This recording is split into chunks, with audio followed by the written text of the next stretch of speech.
And now it's time for one of our regular series of interviews, and I'm delighted to be joined here in the Llanelli Talking Newspaper of the Blind studio by the Reverend David Jones. Now, David, how are you? I'm very well, thank you, Robert. Good. Very well indeed. Nice to have you in the studio. It's lovely to be here. You're a regular, of course, with us because... Yeah, I've been coming back and forth here for the last 15 years. Yeah, you contribute a regular sort of epilogue thought at the end of each programme. Yeah.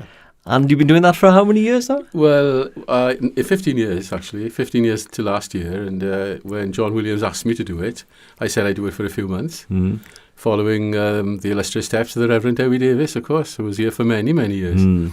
So I said, well, I'll give you a few years, John. But he said, look, no, good boy. This is his very words to me. You know, there's only two ways you get out of this job. You either die or I sack you.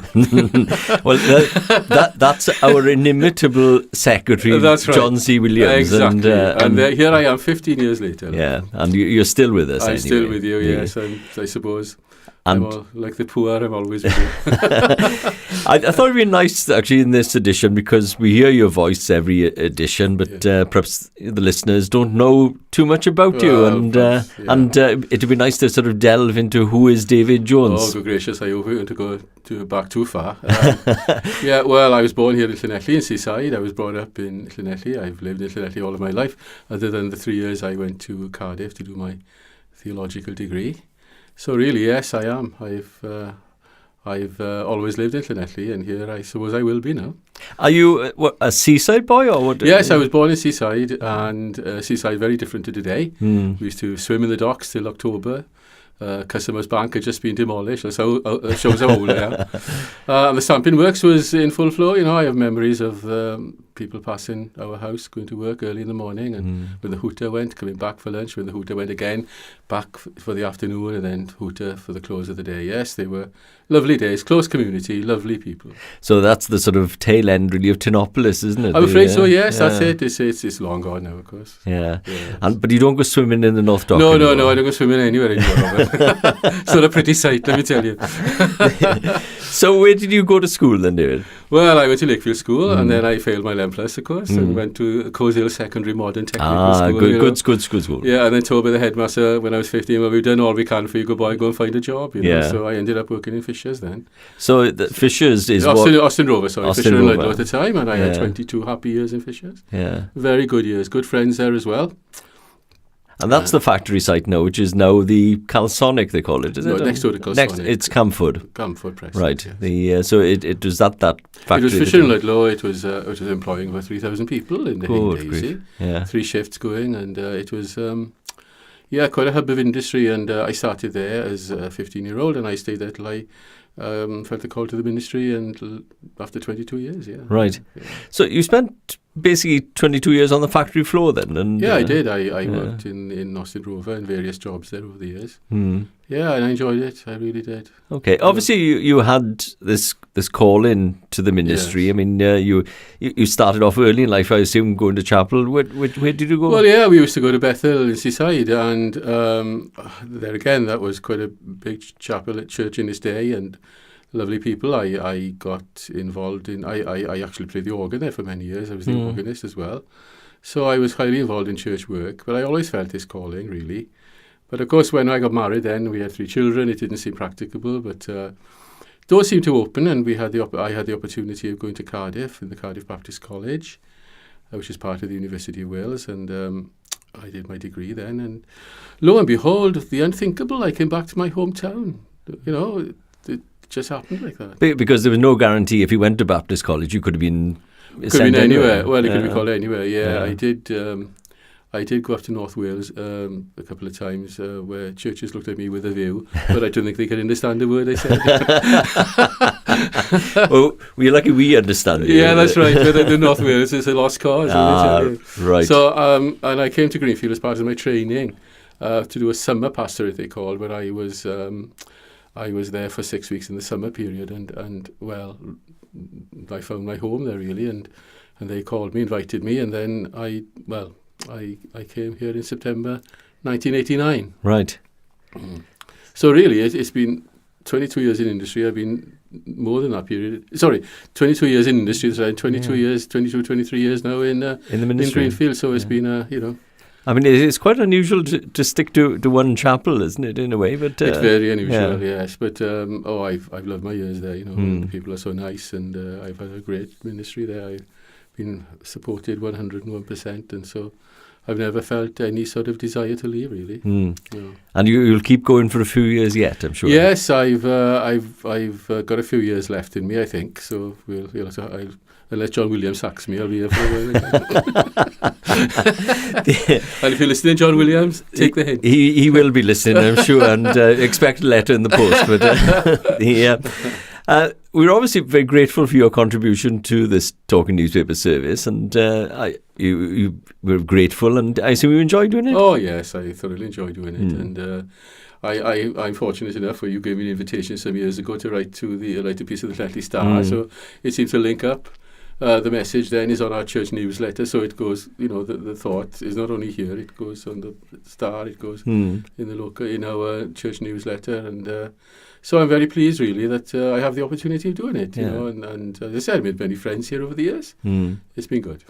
And obviously, it's important for you to get the message across, really, isn't it? Well, of course, I take every opportunity of preaching the gospel, and that's what I'm called to do, and I pray that I will have health and strength to do it for a few years yet, Obviously, a lot of changes in your time in Llanelli. Tremendous changes. We've seen chapel closures and so on. It's heartbreaking, really, to think a town that was the pinnacle of Welsh nonconformity, really, in its day. But those days have gone, and it's no good hankering after them. There's a different age now. And I think we've got to present the gospel in a way that is contemporary and understandable to people of this day. But Greenfield as a church is very successful. Well, we have many blessings, yeah, we do. Fair play. There's a good congregation, and we have quite a number of activities. My wife says there are 3 loves in my life.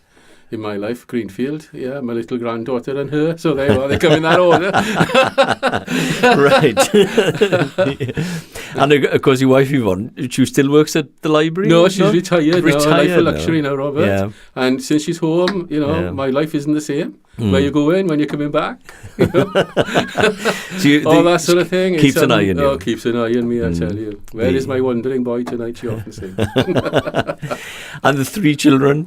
Yeah, the 3 children. Bethan works at the BBC, and she lives in Cardiff, and I have another daughter. Recently had our first grandchild. She lives in Llanelli, and my son Gareth is a teacher in Bromyrddin in Carmarthen. Ah, right. Yeah, he's getting married in August. Right. So I hope I haven't got to pay for that. No, I think you might get away with that one. I hope so. You're obviously very proud of them. And, yes, they've done well. They've been good children, and it hasn't always been easy for them being, children of a minister. But they've adapted so well, and they've turned out so well. So I'd be very, very grateful for that. Yeah, I mentioned about Llanelli as a town. It's changed, and tremendously. I mean, what are the challenges you think we face here in town? Well, I don't know really. I think, of course, we seem to lose out to everything in Carmarthen. Robert, I got to be careful because you're from Carmarthen. And of course, the hospital situation is absolutely dire. I think, really to lose the services in Prince Philip, I just can't think of the consequences that's going to be in our community. Yeah. And of course, we have the new theatre complex. What's going to happen to the old Odeon? I don't know. I've got a little hankering after the Odeon, Yeah. It's a lovely brought up there. Marshall on a Saturday morning. We come along, the Odeon Film Club and the pantomimes over the years and everything. It's a lovely... So it has a lot of memories for a lot of Llanelli people. I hope it'll be used to some good purpose. Well, I'd hope so, because it is actually... I think it has listed status as a sort of Art Deco building, and right. I think it's been allowed to sort of become a bit dilapidated. But I think if it was given a bit of a spick and span clean-up... the sort of funds allocated to this new centre should be allocated there too. Well, the other factor, I think, as well, is that, theatre like Theatre Llanelli could serve some community theatre purpose as well. I think so. I think it would be tremendous. On the one it's hand, right opposite Greenfield. I think we'll take it over. Well, that's an idea. Yeah, no, I don't tell anybody that. No, because you could have the sort of professional theatre, so to speak, in the new furnace complex, right, and another. I'm sure there will be some sort of use for it, which would be good.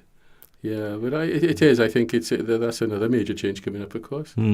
Yes, and of course, the whole of Llanelli has changed, and But there are, the community is still the same lovely, warm-hearted people here. And Greenfield as a church community is very active in that community. Well, yeah, we do. We try and do our bit. We raise a lot of money for local causes, We try to ensure that we help as much as we can in the community. We do have a number of people who are involved in local causes, and I'm glad about that because sometimes all we can do as churches is to hold the ropes and give financial support and prayerful support to things that are going on.